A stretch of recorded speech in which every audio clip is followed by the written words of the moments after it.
So welcome to Conversation on Eagle Mountain, a podcast about the tribe. I'm your host, Lance, and joining me on the panel today is Liz. Hello. Hill. Hey. And Sabine. Hi. With episode notes done by Matt, Catha, and myself. Did you argue? I think I've really done it this time. Scared him off for good. I'm sorry. I couldn't handle it, Tal, if he never came back. What would I do? So episode 16, the screenplay was done by Carrie Rose. It was directed by Lawrence Wilson, and the episode synopsis will be read out by myself. Zandra is ready to take things to the next level with Lex, but when their date goes horribly awry, the other girls in the tribe feel Lex should be punished. And now, with Zandra single, with an advance by Ryan finally be welcome? So episode 16 kicks off exactly where we left off the last time, with Trudy discovering Bray and Celine kissing. Yeah, I mean, immediate thoughts. What did you think?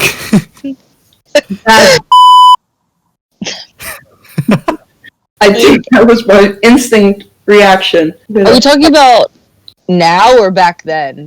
Both. Because now, okay, back then, ew, look, they're kissing. Now I'm just like, okay, whatever. You were tiny back then. That's why I had to ask why and when. Actually, this whole episode, though, I'm kind of like, ew, why are they talking about that? That's gross. Ew. I need a shower. I still hold my stance from the last episode when I said that I actually do feel it was an accident between Celine and Bray. I don't think they planned it. And I do believe they were being sincere when they both agreed they weren't trying to chase each other. But I also do understand Trudy's reaction. If somebody told you over and over again that they weren't interested in your partner, or your partner told you they weren't interested in another person, and this is how you caught them, yeah, you're going to feel personally betrayed. You're going to feel like they lied to you, that they were just playing you for a fool, you know, and you're not going to accept if they say it was an accident. You're like, oh, what? Did you trip and fall on his tongue? Like, that's not an accident. So, and I'm not surprised at all that Trudy slapped her. There's a lot of going on with Trudy, and it had to come out. So yeah, and I mean, I don't blame them for like, it definitely is we're in this situation, emotion take over thing, and like you said, I don't think they planned it. But I think everyone just kind of overreacted a little bit. No, I don't think Trudy overreacted. Celine specifically... Trudy always overreacts. Yeah, but Celine specifically told her she wasn't going to do anything about Bray. Well, she wasn't, but then it happened. Like, it happened. Mm-hmm. Yeah. It's like... His lips were there. No, but doesn't later in the episode, like, Ryan's talking, and he's like, oh, Zandra's single all of a sudden? I'm single. Huh. Like, you know, you crush after someone and then you find out, oh, wait, they're not with that person I thought they were with. Maybe the situation came up. Yeah, but Ryan never specifically told Lex that he would never go after Zandra. you got a point. Again, I don't think Trudy overreacted, especially given her emotional state, how I would personally feel if I saw something like that. And she's had two people telling her this would never happen. You know, Bray has told her over and over again, I am not interested in Celine. Celine has straight up told her, I like Bray, but I'm not going to go after him. So I completely understand Trudy's reaction. I don't think she overreacted considering how she must be feeling in that moment. Oh, if she'd stabbed Celine, I'd be like, oh, that's an overreaction. But she just slapped her, and I get that. But I do, again, I still defend Celine and Bray because I remember being that way. I remember how quickly your emotions and options can open up and change for you. I would start the morning without a certain boy on my mind, and by the evening, he was my top priority. It happens very quickly. And so, yeah, I don't think they betrayed anyone, but I totally understand Trudy feeling betrayed. Can I also just interject and say how funny it is that on the transcript of the episode it actually says Trudy slapped Celine? Like, there's never like a parenthetical anywhere on these transcripts, but that gets a parenthetical. Mhm. Sorry. It's making me laugh. But Celine does take it well. You know what I mean? Oh, Like, yeah. she does manage to hold her dignity because she gets it. It's the act of a desperate woman, Mhm. you know, and, you know, she exits the situation in a very dignified way. And I would have done the same. You know what I mean? Like, I get it, sweetie. You're losing him. I'm the winner right here. So I'm going to walk Yeah, oh, away. yeah. I've got nothing else to say. He kissed me and you're throwing a fit. I'm going to walk And away. the only thing you can do is slap me, but at the end of the day, you're slapping Exactly. me because I won. And this is going to hurt for like 3 minutes, and then guess what? Bray's Mhm. going to kiss and make it all better. Mm-hmm. So I liked that. I was like, Yeah. wow. You know, Celine didn't Exactly. fall into hysterics. She was like, I have the upper hand here. I kind of like passive-aggressive, snotty Celine. Like, when she's talking to Amber, and she just kind of got that, like, you know, Amber's like, well, you said it was only a quick snog, and she's like, I maybe lied. I lied. Like, oh, you snotty little... Oh, I love it. We'll get to that in a minute. But yeah, I don't know. I put me off Celine a bit. Yeah. Oh, no, I think it's great. Yeah. Before we jump on that, let's just go back to Trudy for a second, because what did you think about her desperate plea to Bray straight after, saying like, "What do you want me to be? Like, how can I make you love me?" Like, did you? Oh man, it broke my heart because Yeah. I don't know how it is for guys. I just know I can only speak to myself as my gender. When you're in your early teens as a female, you really think that this is what you have to do to get a guy. You have to be whatever he wants. We're chasing you, Lance, and we don't know what the frick you want from us. Like, can I be prettier? Can I wear this color? Please just look at me. And you guys are clueless because you're 2 years behind us maturity-wise. And we're just like, what do you want from me? I spent so many years during 13 and 15 just thinking that, what do you want from me? What can I do? What can I be just to get your attention? And I was in my late teens before it hit me. I don't have to do anything. I actually have all the power. So I feel really bad for Trudy because it's like, oh, wow, that's a genuine fear, like feeling that she's having. Like, what the frick do I have to be to make you love me? I'll do it. I'll be it. Please, please, please, please love me. I think there's no better way to describe that. All your self-worth is wrapped up in his approval. You know what I mean? And he's saying, I don't feel that way about you. He tells her, I can't get on board with this fantasy you have of us. And she's like, but why? What can I do? What is so great about her? What am I doing wrong? We have the picture perfect fantasy. There's already a kid built in. Come on, man. And yeah. And people keep telling her that if she, especially people like Amber, telling her if she just looks after the baby more, if she just makes sure she's a part of the tribe. Yeah. And again, it has a lot to do with her upbringing. You know, if she was never taught as a child to like lose gracefully and just accept that there's things she can't have, then yeah, she's still in that mindset of, I should be able to have this. Why can't I have this? I don't understand it. I don't know, but when I look back on my life or whatever, and people are like, if you want this, you should do this. Mm-hmm. Sometimes, like, I'm the type of person that rubs me the wrong way. Especially if I don't think, like, the other person telling me that advice understands kind of what I'm going through. It's like, here Trudy is, you know, she's had all of these issues with postpartum depression, and, you know, she's like, well, I'm broken, damaged things. If he wants to sweep me up and fix me, whatever, like, do it. And they're like, well, maybe you should just be part of the tribe more. And she's like, no, I don't want to put in that work. Yeah, but she eventually does. Eventually, but she's got to figure that out for herself. She can't put that work in because she's trying to win Bray. She has to do it because it's a genuine want from inside for herself.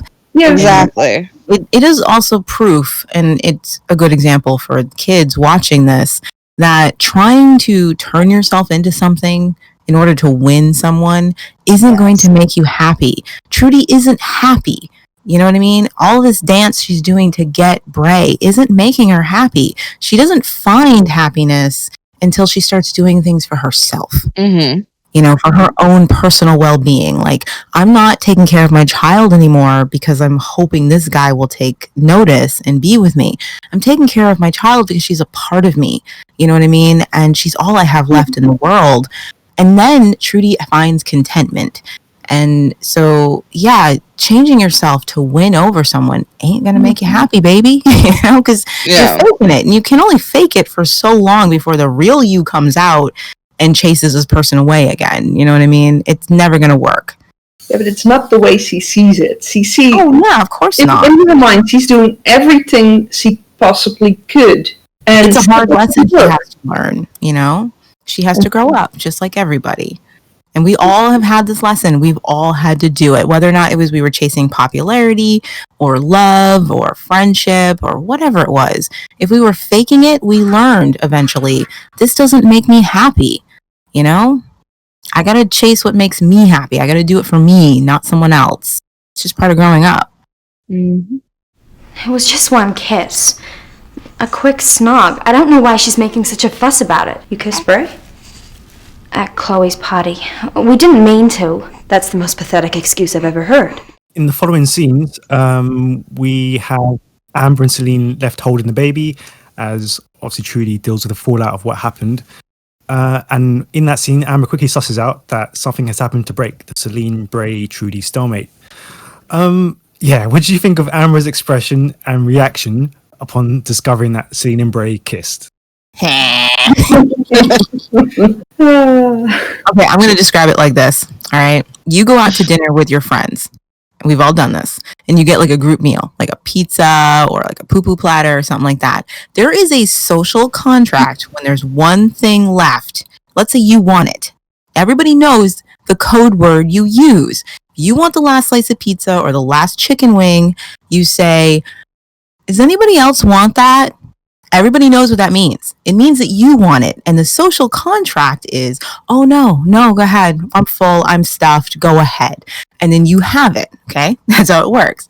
But there's always that one person in the group who breaks the social contract and goes, oh, yeah, I totally want it. And they snatch it from underneath you. And you're staring like, are you freaking kidding me? I did the polite thing. I'm supposed to get the last slice of pizza. And you just took it. And you're just shocked and you're angry because you did the polite thing. You did the right thing and they got the pizza. Okay? And you could have had it if you paid it. Amber Sorry, I'm that person. Amber has done the right thing. She hasn't chased Bray because it's wrong to do. Oh, she wants him. She likes him. But she's like, no, it would be wrong. And so she's encouraging him to make things work with Trudy. And here comes Celine breaking the social contract. And you're not going to take that last slice of Bray. I am. Amber's face is like, are you freaking kidding me? That's the most perfect analogy I've ever heard. Yeah. That was perfect. That was, yeah. How dare you? Her expression is just, what? Yeah. Her expression is awesome. And then I like how she's like trying to play it cool, and she's like, "But we have a new tribe thing going on, and you're like, you ruined it. Like, you could have crashed the group. It's like that's not like, what you're that. You're not that concerned, girl. You are so reaching, it's my friend. Celine just steps forward and goes, no, it wasn't just one quick snog. Like, whoa, like, slam the dagger in harder, why don't you? Like, whoa. But I love it. I love it. I love how snotty she is. I already said Celine that. suddenly turns. She gets quite, really, yeah. I'm not sure I like it. Yeah. Quite, and she like grows a backbone, and I kind of like, where Liz was like, oh, we're being socially, acceptable, and we're like, if you want that pizza, you can have it. She's like, no, you guys are fighting. Well, you two are fighting. I'm gonna go make out with this dude. You guys, like, that's the me. I'm like, if you want to be polite, you asked, and now that you asked, yeah, actually, I do want that slice of pizza. You come on, like, I'm sorry, but I'm not sorry. You fight it amongst yourselves. I'm gonna go get what I want. I don't know. Yeah.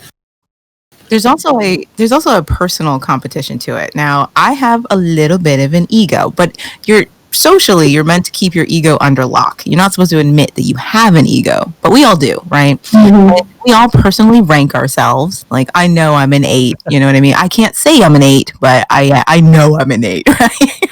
So I'm looking at Amber.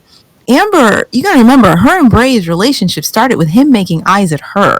So she had that sense of, oh, I know he's into me, but I'm not gonna go after it. You know what I mean? And if he were available, he'd probably chase me, right? Because I'm the one he was making eyes at. So all of a sudden, for Bray to be chasing Celine, that's a stab to your ego. Like, wait a second. Like, if you're gonna chase anybody, why aren't you chasing me? Can we flip the table though, and maybe that look in the sewers wasn't a oh hey, but oh hey, there's somebody in here. Like, wouldn't that just completely like crush that theory? I don't know, but looking back, You guys already admitted that you believe that's what it was, so I I'm not know, gonna but let now you I'm flip thinking that back. because you Thinking- both of you have supported. Said, oh yeah, they were totally making eyes at each other. They totally were. Totally into But each what other. if he wasn't? Now that I'm But thinking, they were. you just said that. Bray's bedroom I don't eyes know. are the same every time. And they had I'm that just- moment. They had the moment together as This is well. the rum you know, talking. sitting together in Amber's place. So Amber has every reason to believe that if Bray is going to reject Trudy and chase any girl in the mall, she's number 1 on the list. Yeah. Okay, whatever. And all of a sudden it's Celine. I do like how she recovers very quickly and makes it about the tribe because she can't admit that she's personally upset about it. Like, It's so funny though. I can't believe you took the last chicken wing. How dare you? Dude, the chicken wings are delicious, and you asked. Exactly. That's what Celine's like. Dude, if you didn't want anyone else to have the chicken wing, you should have just said you wanted it. You should have alright? just taken it. You can totally follow that social rule and say, "Hey, there's a last slice of pizza. I kind of want it, but if anyone else wants it, I'll split it with you." Just saying. Oh God, can you imagine Celine and Amber splitting brains? Threesomes are a thing. Just saying. I do like the way Celine reacts, though. I like how at first she doesn't, she wants to downplay it because she doesn't want anyone to know that she's the reason that Trudy is spiraling again. Because that's bad news bears for everybody. And so she doesn't want to accept responsibility for it. So she's like, who knows with those two and blah, blah, blah. But it's only when, Amber tests her and she's just like, look, lady, okay? I got him. He wants me. I'm proud of that. Okay. I'm claiming it. I'm stepping up to the plate. What you got? Right. And Amber has got nothing. She's just like, I don't understand. Amber's playing the long game, though. She's like, I'm gonna let these fools fight it out, and ultimate showdown of ultimate destiny, and I'm gonna come out on top. That would be funny if that was Amber's whole plan the whole time. Yeah, But, let him see the immature girl squat over him. Exactly, because I think Amber might think that Bray wouldn't find that appealing in any way, shape, or form. I think with Amber though, the whole drama and the potential for her is why she stays out of these sort of things, which makes me wonder what she saw growing up with her parents. Because I was the same way when I was young. I was always determined to do the right thing, so things didn't go bad for me, and I was obsessed with that. And I had a lot of rules. Like, I could write the playbook on how not to be called a slut. You know what I mean? Like, that's how I saw things. There were certain things you did with boys, certain rules you followed, so that nobody could call you out and say anything bad about you, and you could still get your way. And I didn't take chances because I didn't want to screw up and I didn't want something bad to happen to me. And you can see Amber, she has a playbook and she avoids potential hurt. Stay away from it. She likes Bray, but she's not willing to take any chances on him because she doesn't want to get hurt. She don't want to get her heart broken, and she's willing to play the sidelines. So I don't think she has a long-term plan to get him. But that's the thing. Standing on the sidelines means you don't get to be in the game and you watch other people play it. And there is a sense of loss with that. Mm-hmm. You wish you could do that. She's looking at Celine like, I wish I had the guts to chase this guy. I wish I wasn't afraid of getting hurt. I wish I wasn't worried about the disaster that it could unfold. You know what I mean? Because she can't bring herself to do that. And so there's an envy and an anger at Celine because Celine's like, screw it. I don't care about tomorrow. I'm going after this pizza. So And Celine's last line, like, I thought you said it was just one quick snog. I lied. Oh, I love it. I love it. Celine. That was feisty. She got and her claws out, and it's beautiful, and I I like it. lied. I was like, woohoo, that's how you end a scene. Right. She just needs to flap her cape and walk out the room. She should have. I do really appreciate that part of Celine. It's a pity we get. That's a mic drop right there. It's a pity we don't get to see it more often. Like seeing her is self-assured. Mm-hmm. Even though I totally hate her in the scene. But Your inner Well, I Judy's like, love her. stab her. get out the plastic knives. No, because who was it? Okay. Who was it who eventually calls Celine like the meek and like minor Celine? And then it's like she can be this like precious little cinnamon roll, but the claws can come out. Yeah, they can. I like that about her. Like, Well, I've already stated that when things are going good and Celine feels secure in her situation, you see very big, bold, brave Celine. And when things are falling apart, Celine is just like, please, somebody, anybody, because I can't make a decision. I'm too scared to call any shots. So like when we first meet her, she didn't know what to do with those kids. And she immediately looks to Amber for direction. But now that she's feeling secure in the mall, she's like, oh, okay, I'm cool. I got it. I don't need any help from anybody. Mm-hmm. yeah, I like the Spitfire Celine, Me too. and I wish we saw more of it. Something else I wish we saw more of. Just before we have the moment with Celine and Amber and, well, Brady getting ditched on them, we have that lovely moment with Dal, Jack, Trudy, and the baby. And I just find it so adorable that Jack is like, he never pays attention to the baby, yet he's the one who nicknames her Sprocket. Sprocket. I was gonna say, like, how cute is that? Like, It's just so adorable, and it always instantly makes me think about Fraggles. But It's a good way to illustrate just how bad Trudy's depression is getting, to the point where even Dal and Jack notice that the baby is screaming. There's nobody else around, and they actually take it upon themselves to do something about it. It's like, wow, like we've already established that most of the guys don't want anything to do with this at all, and this is how bad it's gotten with Trudy, that she's just literally sitting in one place while her child screams, that they feel like, we have to do something. We can't leave the baby here with her. But I will say, they're instead of taking charge and like, okay, I'm gonna figure out how to change this diaper, their instant reaction is, let's go find a female. and Let's go to the girls and be like, here's wipes and an extra diaper and a changing pad. Like, you do this. I'm giving you the tools. Go forth. I want to give them the benefit of the doubt that they just didn't want to put Brady through it. She's been through enough. Like, dude, like Brady, we don't know what we're doing, so we're going to give you to someone who does. You don't need any more suffering, child. So Maybe. But I just think it's really funny that, like, they have the sense to actually grab the stuff and pass it off to someone. Yeah, but you see Dal asking Trudy first with a... Yeah. Because he doesn't want to have to do it himself. Yeah. is it okay if we take your child since you're completely neglecting her and she's screaming? Yeah. Is it all right? That's the thing too. Like, can we do this? Like, are you not kidnapping her. We'll bring her back. Just want you to know we're leaving the room with the child. Is that okay? I mean, I would have, if Dal would have been the one to say, oh, we're gonna just take her out of here, that would have been one thing, but it's Jack who actually says, I think we'd better take Brady away, don't you, Dal? Well, they're setting up the storyline of the tribe as a whole, looking at Trudy as not fit to take care of this child, which will, pay off later. But they have to plant the seeds here, where it's like they all are starting to suspect maybe she should not have this kid. And they're not blaming her for it, but they're just like, we still have to think about the baby's well-being, and maybe it would be best if she wasn't with Trudy, which will make sense later on, but you have to build the seeds. And so having more than just Celine or Amber come in and find her like that, when you have Dal and Jack actually walk away from their project to see this and do something about it, it's laying that groundwork of maybe Trudy really isn't fit and she's not going to learn, and she's just not capable of doing this. There's something very seriously wrong with her headspace right now. Again, I'm not blaming Trudy. I'm just, at some point, someone's got to step in, because her headspace is in a place where she could do damage to Brady. Mm-hmm.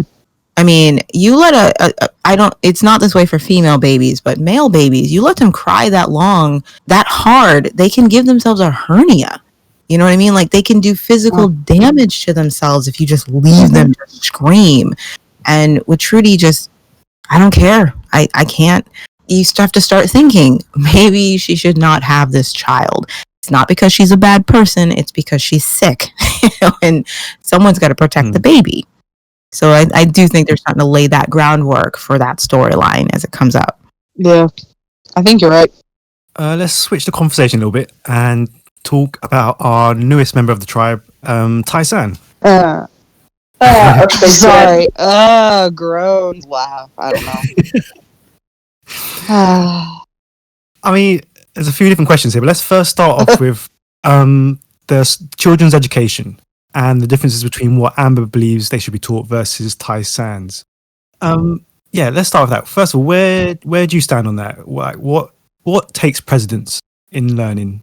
Maths, survival, just day-to-day stuff. These kids have no use for knowing what the capital of Holland is. Oh. This is probably the one thing that I do side with Tyson on, is that there's so much bickering right now with the kiddos that they should focus a lot on just being good humans right now. All of that other learning things and survival will come later, but even with my own kids, we're gonna lay the groundwork to be good tiny humans. Mm-hmm. I think the point of those two in these scenes with them is to show the problem with both of their extremes. Both of them have very good points. We all know that Amber is good at what she does. She's practical. She stands to reason. She wants everything to run smoothly, and she's got great ideas when she does it. But Tyson's ideas have validity too. The problem is that both Amber and Tyson can be too extremist in what they believe, and they have a very difficult time finding the middle ground. Amber only wants anything involved if it's pragmatic and practical to the situation right now. And anything that does not, contribute to the practicality of the moment, she wants nothing to do with it. You know what I mean? No, Jack, you cannot share your radio stuff with Chloe because it's not practical and it's not going to help us. So she takes her away. No, Tyson, we cannot focus on these dreams and these feelings and crap because it's not practical. And that's not a good idea to be that way. That is one of Amber's faults. But Tyson also has problems because she goes to the extreme of these principles without taking any responsibility for what might happen. You know what I mean? She doesn't care about the results of what will happen when it comes to spouting her beliefs. Well, Amber is worried about results. But Tyson, her problem is that she's like, oh yeah, we should have the freedom to do what we want. And, a lot of great belief systems, but at the same time, she takes zero responsibility for the damage those belief systems can cause. And that's what Amber's trying to prevent. So they're both the two sides of the same coin. You know what I mean? And they need to learn how to meet in the middle. And that is why they conflict, because Amber sees that Tyson has influence, and she doesn't like Tyson's influence. It's like, you're chaos personified. I don't want that. I'm trying to create order. But you need a little bit of order and a little bit of chaos for things to work and for people to thrive. And so it's a great conflict between the two of them. Did you also notice that everyone talks about the fact that the kids didn't know the capital of Holland? Yeah, and yet nobody tells us what it is. Yeah. They keep saying, they didn't know the capital of Austria. And, and I'm like, well, what is it? You guys tell me. As a kid, I didn't know that either. I was like, what is, I don't know. I'm American. We don't learn this. We don't know. What is the capital of Austria? They were just waiting for the Google generation to come up and be able to. They just glossed Google over it. it. I'm like, I don't think you two know either. Right? It's Vienna. Thank you, Sabine. I've been too lazy for 20 years to look it up. Oh, it is Vienna? See, I didn't know I that seriously either. have been too lazy for 2 decades to look it I was up. thinking about that today. I was like, are we going to get an answer to that? Or is it... I forget what I thought it was. And I was like, I I should feel look that up. complete now. You know, life makes sense. Thank you so much, Sabine. Okay, big moment coming up. Yes. So it's that scene that we have to talk about. The attempted rape of Zandra. Oh boy. Take a drink. Yeah. Yep. Take a Hold shot. on. So obviously this is another example of the tribe tackling major issues in a really sensitive way to its teen audience and calling it for what it was. Yeah, first of all, what do you think when you first watched that back then? I wanted to kill Lex. Yeah. I was just really impressed to see it portrayed so honestly. Because again, very few adult shows were willing to tackle the subject, Yeah. domestic rape, and this was a kid show. I couldn't believe what I was seeing. I should have expected it. They've already killed off a kid, you know what I mean? And they've already made it clear we aren't shrugging off these topics. So, but to see these young actors have to play this out, and bless their hearts for doing that. That is a difficult scene to have to play. For anyone. I was thinking of Caleb. You know, Caleb and Amy, they're both minors having to play this scene, and they're both so committed. It's really upsetting to watch Zandra begging him to stop, and you know, Caleb is committed to, you know, forcefully holding her down. It's a terrifying scene. It really is. I give them both props to doing it. They sold it. It upset me. It made my stomach turn. I couldn't believe that. It was one of those moments that make you question, who is the tribe for? Is this really for kids? Yeah. You know? Yeah. It's brilliantly acted, and they handle it with sensitivity and respect, and they don't pull any punches. They don't pretend. They don't water it down. And that was really bold. All the credit in the world to the writers, whoever put that in there and said, yeah, we're going to film this.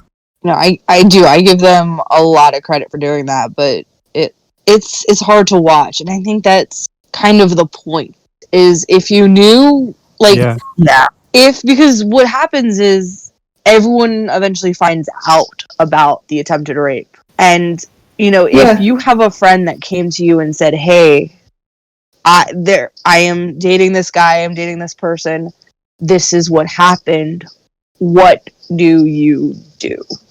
Like, or if you walk past that on the street and you see someone harassing a person, like, it's one of those moments where the tribe kind of starts to put in your head what is right and what is wrong. And it's such a fear that females are taught to have. You know, I was a teenager in the 90s, and they were only just starting to talk about domestic rape, because before that, rape was only something that happened with a stranger. It couldn't happen with someone you cared about or someone you trusted. That wasn't rape. That was something entirely different. And it was only in the 90s they started actually saying, no, you can be raped by anybody, you know? So you didn't really see it. You didn't, you know, nobody was willing to put it out there. And seeing Zandra, her only crime is that she chose to trust someone and be vulnerable with this person. And I remember trying to understand what it was that men wanted when I was dating. I started dating early, very early. I was looking for the ones, and there was like 7, you know, and trying to understand what it was. Us girls were basically taught how to navigate dating boys, and that it was our job not to be hurt by them. They didn't have to take any responsibility. We were the ones who had to be responsible for what happened to us. And, you know, being too flirtatious or looking too pretty, all of those could get you into trouble. And I literally believed for many years that the only reason that didn't happen to me is because I was smart. And that's rape culture right there. You know, the idea that anybody deserves this because they just made a wrong decision. And Zandra, that's her only crime. She trusted him. That's it. And can we talk about the look on Lex's face when he realizes what he's done? Mhm.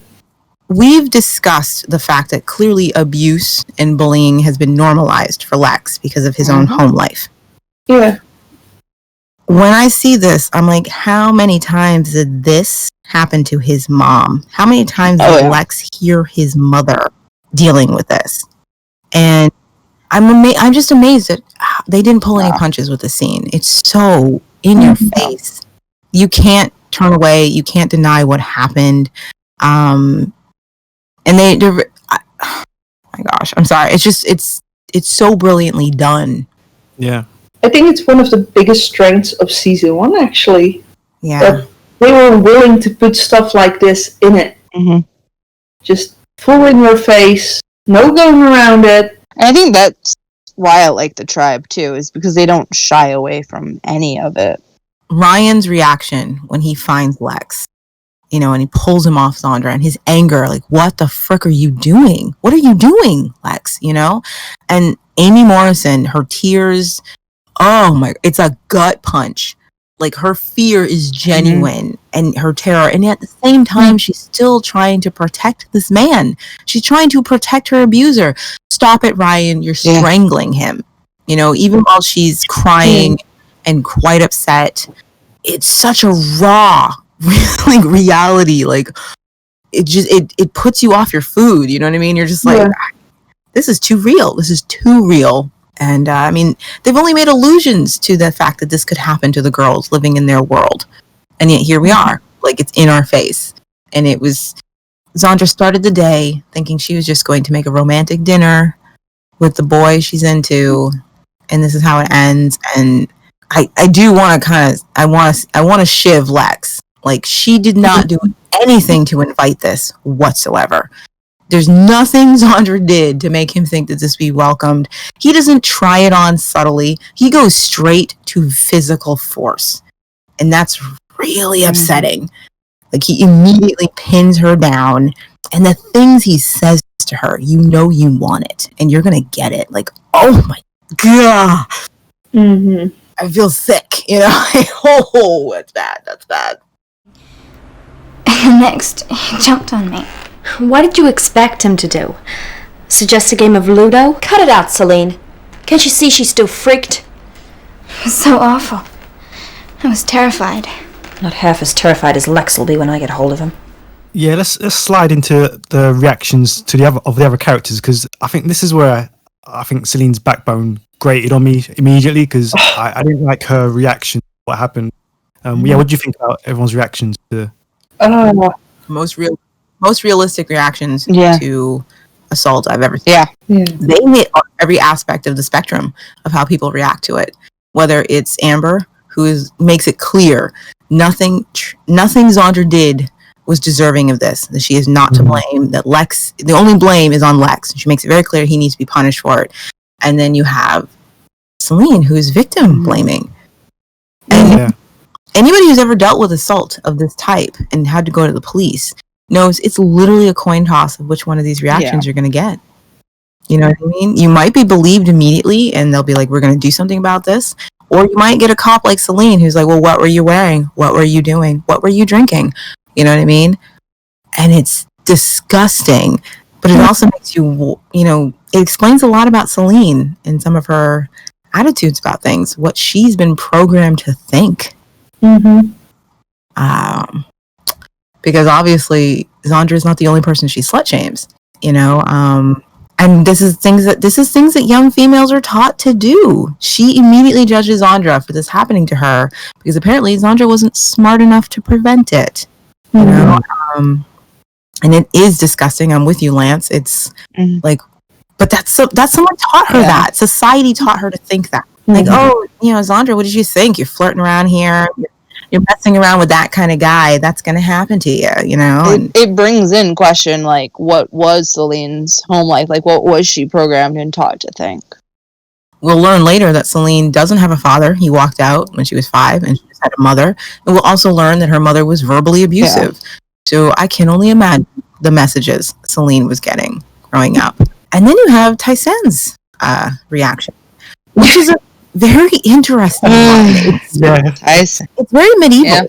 Think about it. Whether or not you like it, you can't deny that there's historical precedence for what Tyson says.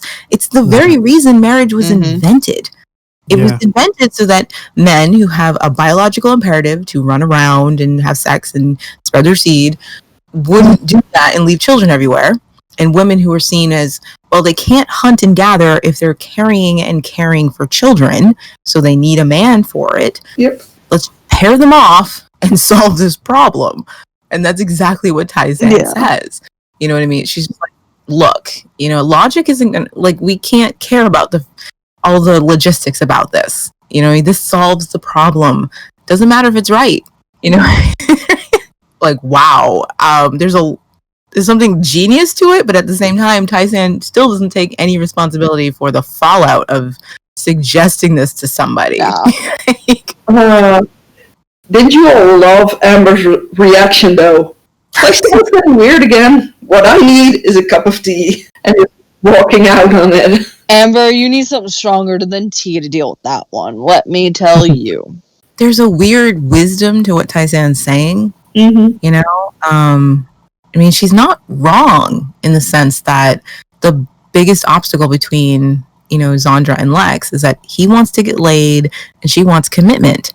And marriage solves both of those problems, you know.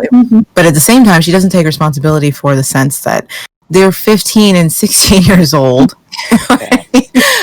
and they're nowhere near capable of being married. But as she tells Amber, the only thing that matters is right now, in this moment, in this room, in this day. You can't, you know what I mean? So she doesn't take any responsibility for the fallout for the advice she gives, even if the advice she gives has some nugget of wisdom in it. If it goes pear-shaped, she's like, well, you chose to listen to me, that's on you. And yet at the same time, I feel like it's the only thing anyone could have said, given, you know, Zandra's the way she feels about the whole thing. Like, she's not willing to give up on Lex. She won't see him punished. She immediately defends him by, you know, placing the blame on herself, even though she knows she's not to blame, because she later, when she confronts Lex, she makes it clear, you were in the wrong. You should have shown restraint and you should have shown respect, because I didn't do anything wrong and you shouldn't have done that to me. But when she's with the girl trying to protect him and says, well, maybe I led him on, maybe it was my fault or whatever. So what do you say to someone like that other than what Tyson suggests? What would you do? Yeah, fair enough. This is what happens when philosophy like rubs shoulders with logic. Well, she does have a point. I mean, for Zandra's point of view, it would solve everything. And as she keeps reiterating, it's what Zandra wants. You can't keep trying to fight what Zandra wants, which is what Amber wants to do. She wants to ignore this is what Zandra wants and fix it. And Tyson is saying, look, Zandra wants Lex. I'm just helping her get him in a way that works for the both of them. And Amber's like, but it's like, I feel your pain, Amber, but Tyson has a point.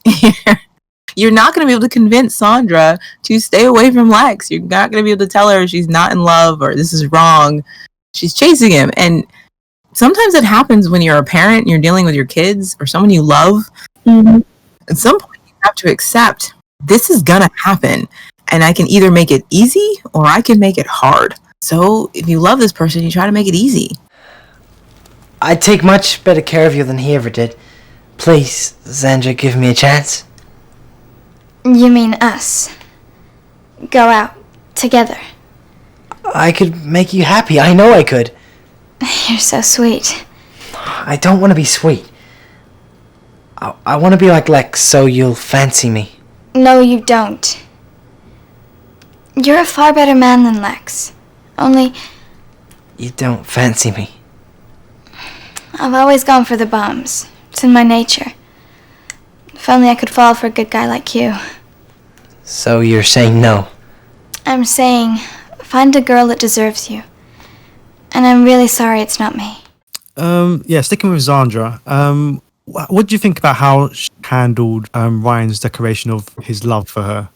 She was so nice. That's probably the most mature conversation I've ever seen about a relationship with kids of this age. Yeah. I mean, Zandra's fully willing to flirt with Ryan and play with him and tease his emotions a little bit. But when When he straight up asks her, will you be with me? She lets him down, honest and truthfully and very straightforward. She doesn't dangle any strings in front of him. She doesn't play any games. And it made me, actually watching it made me think of Hill, because I was like, how many times has Hill said, if these people would just say what's going on, it would have been like, I don't know. I like the conversation, and I do think it is like a really mature way of handling it. But the part that cracks me up is just where Zandra's like, it's my nature. I fall for bums, and that's all I've done. Like, and she's like, if only I could, like a guy like you, Ryan. Well, he's bearing his heart to you, and like, okay, so you go out for a little bit. Like, that's the whole point of dating, is you try different people on for size, and you see what fits. And this, He's just not into him. She's just not into him. You can't force a reciprocation of feelings, and Zandra's not playing games with that. Like, okay, you look at Bray and how he is dealing with Trudy. Instead of being very straightforward with Trudy, I don't like you, Trudy. I'm not attracted to you. I don't want to be your boyfriend. He tries to dabble. He tries to walk the line of not hurting her feelings. And look at all the trouble that causes, because Trudy is constantly confused about how he feels about her. Zandra doesn't do that to Ryan. She makes it very clear, Ryan, you are amazing. I'm simply not into you. You know what I mean? You don't do it for me, and I'm sorry. Yeah. And you deserve a woman who likes you for who you are and isn't going to try and turn you into that point, she was kind of playing with him for a little bit. She flirts with him. It's not the same as wanting to be his girlfriend. And as I said, she's willing to flirt and play, but as soon as it comes down to the question, she was straight with him. Yeah. As soon as she realized that his feelings are on the line here, she treats him like a real friend. You deserve to know the truth. Yeah. We aren't going to be a thing. Okay? She could have used him in lots of ways, but she makes it very clear. I think you're great. And you deserve someone who appreciates you for you. It's just not me. And I'm sorry it's not me. And that was beautiful, because there's a lot of different ways that could have gone. Zandra's a beautiful girl. She could have played Ryan for a fool. And she doesn't do that. She makes it clear to him at that moment that anything we share isn't going to be what you want it to be. We'll flirt, and you'll always just be my friend. Okay? It's not that. It's not going to happen. And that's important, because we see what happens when people aren't straightforward with each other, and the chaos it causes, and the confusion and the heartbreak that was not necessary, which makes Zandra like the MVP of these characters. The most mature of all of them in so many ways. It just took me years to see that. I think the character did surprise a lot of people looking back at it. Actually, the way she handles situations, a lot more mature than a lot of the other characters. And she gets so played off as like the ditzy airhead, and she really isn't. Yeah. Nothing ditzy about that girl. Yes.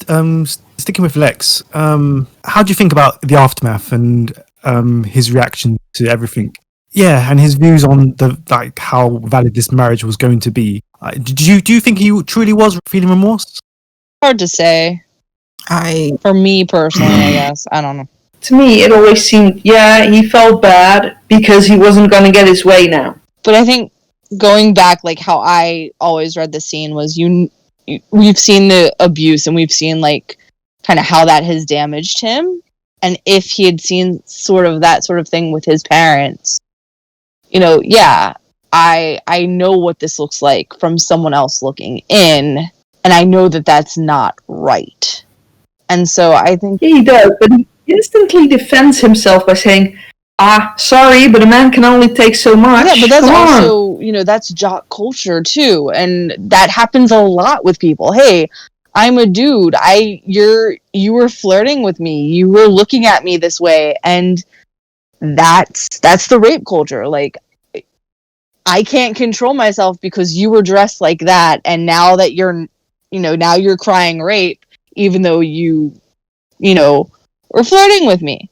So it's kind of where it gets gray. Well, not really gray, but I feel like there's a little bit of remorse there just because he's seen the other side of it as well.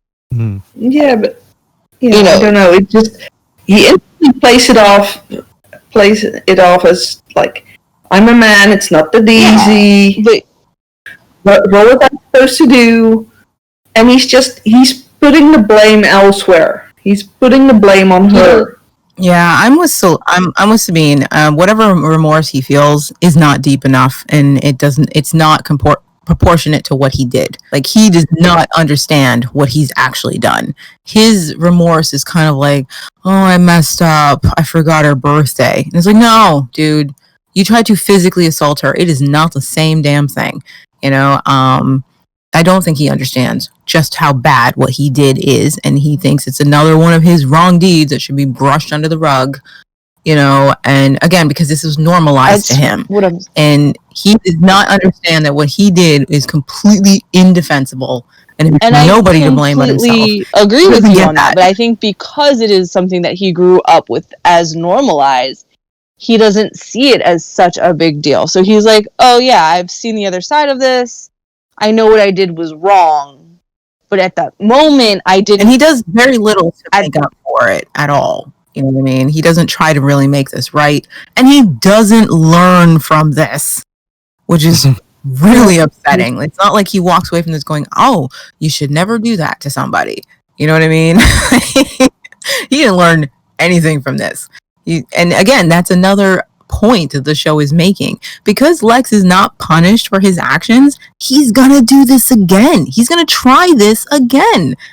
Because nobody did anything to say, yo, it needs to stop. Which, wow, kudos to the show. You let a predator go, and he's going to prey on someone else. And he does, that is fantastic. It's not until he actually pays a price for being a predator that Lex learns, hey, maybe I shouldn't try to rape anybody. It's a bad idea. Because, that's what it takes. So yeah, he doesn't pay a price, and so he just kind of walks around pouting, that's the game him and Zandra play. He does something wrong, he pretends to be sorry, she forgives him, and that's how he sees it. Yeah, and the only person who actually says something about it is Ryan, and he never really takes Ryan seriously anyway. Ryan is the only one who literally confronts Lex on his actions, because the other girls were talked out of it by Zandra. Don't say anything to him, and Ryan is just like, what is wrong with you?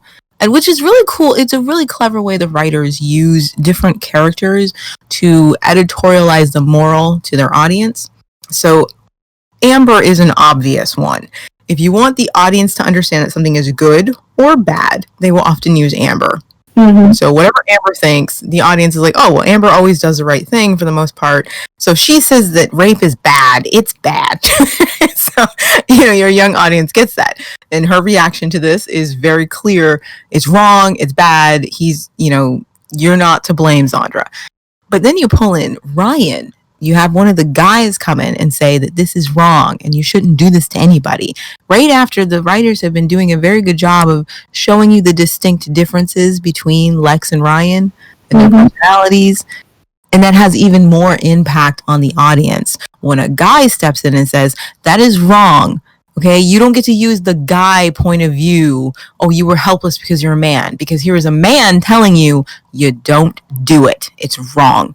So it's very clever writing for an audience of kids who are watching and get to say, oh, so a guy says this is wrong too. Okay. It's totally wrong. It shouldn't happen. What bugged me is that the moment Ryan again says you were way out of order, you shouldn't treat women like that, Lex just goes in, she just asked me to marry her.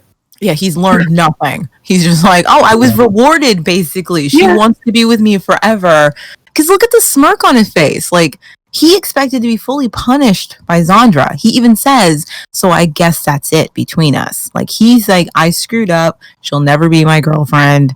And she goes, I want us to get married. He's been rewarded for his actions. And you can see the little smirk on his face. Like, wow, I wasn't expecting that.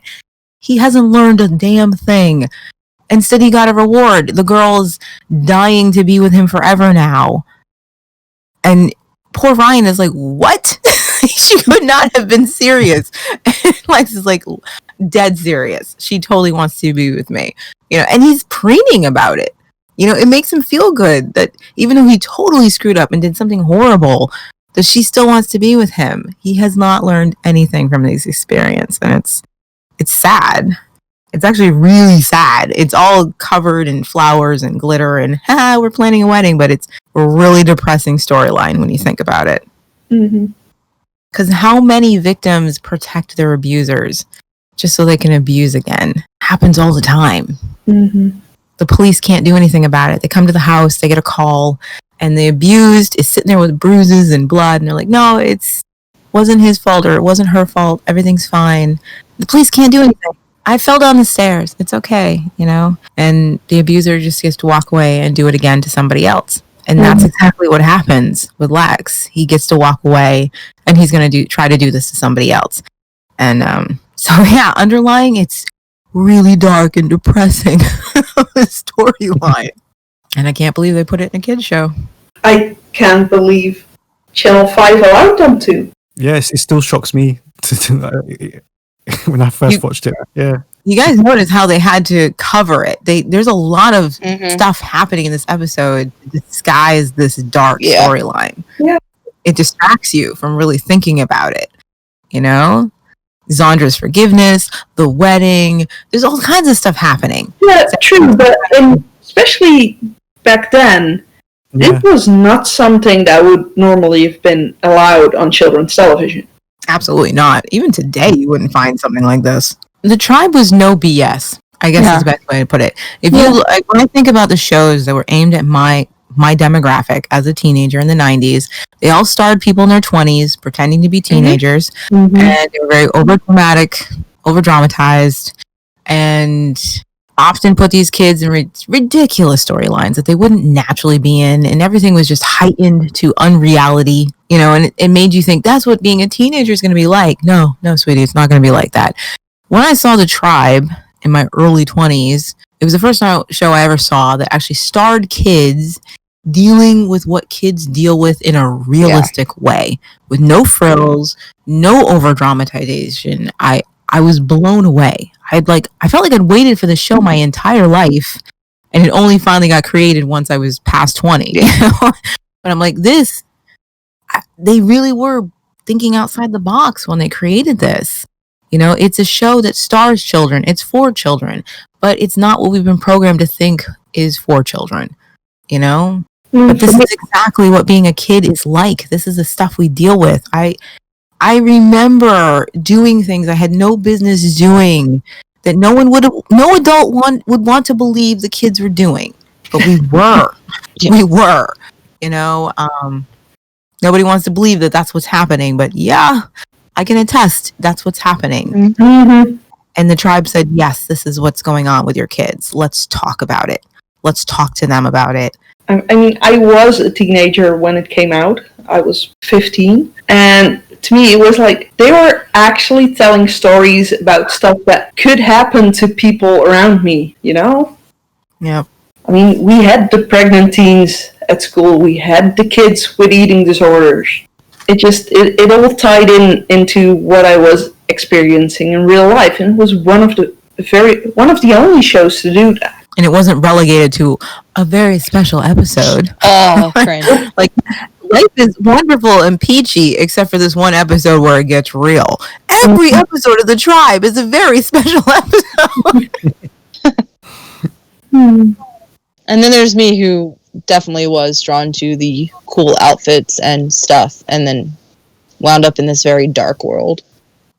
Yeah, but you were. I know, that's why I'm throwing that out there. Like, and it probably had impact on you that you didn't realize. Definitely. You know what I mean? You were just blown away that someone was talking to you instead of down to you. Like, you know, you guys say I grew up with the show, and you guys grew up with the show, but you guys were older, and I was very much like the Chloe, the Chloe character, I guess. And it's different. Like, no, it is, and I do think it. Even now, talking to you guys, like, I've never gotten to talk about the show with people, like, in a real-time situation, and I see things differently. And just talking with you guys, like, I realized that my understanding of what I thought was going on necessarily wasn't what was going on, but because I'd always watched it in this view of what I thought was Mhm. with my little baby brain. But I'm sure it still had a major impact on you without you Oh, even yeah. realizing. You know, even if for nothing else, it showed you what you could expect, what could happen to you. It made you think of things that Oh, yeah. otherwise you wouldn't have. You know, and it know what I definitely mean? influenced like the way I talk to people and the way I deal with like children even. Only a knock on the head with a large hammer would It's like change the best line Lex. of the episode. That is the best It is the line best of line the episode. All I could think was Lance. Right? You nailed it. It's Such a good one. Because I was like, I wanted to mention it. I and know. I gotta remember to mention it. And then I saw it in the notes. I'm like, oh, Lance is on it. You're a champ. It's on it. And I'm going to say the MVP of the episode is Bob with all of his growls, like his disapproving growls of everything. Oh my gosh, hell. You just read my mind. I was watching that episode. And all I kept thinking is are we ever going to mention no, Bob's why I needed to do it. reactions? They're I needed so to do it. great. Like, he reacts exactly how you He's think like- when the And character he does just something. groans. Like, okay, you know, like Lex comes in and he mentions like, oh yeah, I totally love Zandra, and Bob goes, you know, it just he's looking at the audience going, you know, that's not Bob true, man, is right? Bob is the Jim Halpert of the tribe, where like Michael Scott says something, Exactly, he's constantly breaking the fourth wall and and you telling don't believe you know, it, and it's so hard to miss because it's the dog, but he's there, just like he always does that. Bob does it constantly. It's I was my just favorite thinking that thing. steps. I was like, are we ever gonna mention It's this my about favorite. Bob? That he's always breaking the fourth wall and looking at the audience and saying, "Are you Are you- looking at this? Are you paying Bob, attention once to this? again, Can you believe these people?" If dogs had eyebrows, Bob But would he be raising does. his one all like if you like he would just raise it and look at the audience he like, does "Did you do get that, that? though, Did you or catch maybe I'm that?" imagining it, but there are definite like looks that Bob does. I've seen you with Zoot, and I want to know where he is. You will answer me, because if you don't, I'll let the boys have their fun. The final scene of the episode, we have Bray, who obviously left the mall earlier, well, fled, in trying to escape the situation. Trudy. Jettisoned. He ends up captured by Ebony and the Locos, and they proceed to torture him with a cattle prod. Yeah, what were your thoughts about I'm torture itself? Were you worried about Bray at I'm all? so proud that we finally see like a weapon. Yeah. Wow. okay, Sorry, that's very like I cool. did not fear for his life in any way, shape, or form. He's like the golden poster child of the show. We knew he was going to get out of the situation, but I was so proud. I was so proud to see someone get tortured and prodded with something. Like I thought it was a taser at first. Not gonna lie. Yeah. I thought it was Yeah. a taser too. I thought That's they were like, that's what I tasers. thought. That would make sense because they Because raided I was the like, police. hey, we finally see a taser! Yay!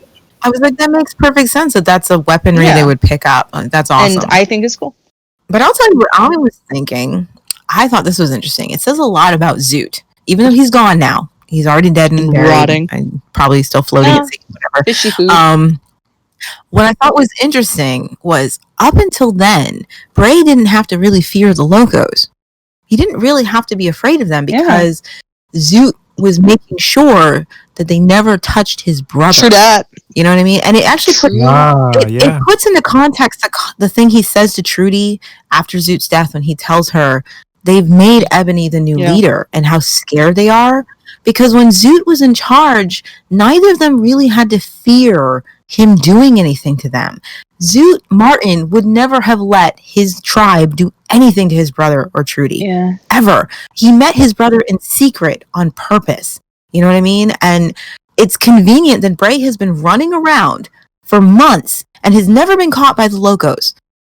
Because Zoot made sure it didn't happen. He made it clear, my brother is off limits. We don't touch him.